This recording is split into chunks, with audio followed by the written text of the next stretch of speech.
4500 litre capacity இருக்கிற ஒரு sump red பிரிக்க யூஸ் பண்ணி கட்டினா எவ்வளோ செலவாகுது அப்படின்றத பார்க்க போறோம். அதுவும் ஃபுட் கிரேட் மெட்டீரியல யூஸ் பண்ணி வாட்டர் ப்ரூஃபிங் எல்லாம் பண்ணி. இந்த சம்ப் கட்டும்பொழுது ஒரு செங்கலுடைய காஸ்ட் ரூ. 8. ஸ்டீலுடைய காஸ்ட் கிலோ ரூ. 62. ஒரு சிமெண்ட் பேக் ரூ. 320. இந்த சம்போடைய சைஸ் ஸ்கொயர் ஃபீட்ல கணக்கு பண்ணோம் அப்படின்னா, நீளம் வந்து 8 அடி, அகலம் வந்து 5 அடி. மொத்தமா 46.25 ஸ்கொயர் ஃபீட் வருது. ரவுண்டா நம்ம 50 ஸ்கொயர் ஃபீட் வச்சுக்கலாம்.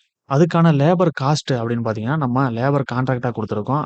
சம்புக்கு வந்து பார்த்தீங்கன்னா, உங்களுக்கு ஆஃப் ரேட் வாங்குவாங்க. அப்போ ஸ்கொயர் ஃபீட்டுக்கு ரூ. 210. பூசு வேலை பண்ணும்போது அதோட வாட்டர் ப்ரூஃபிங்க்காக கெமிக்கல் யூஸ் பண்ணியிருந்தோம். அது 1 லிட்டர் ரூ. 210.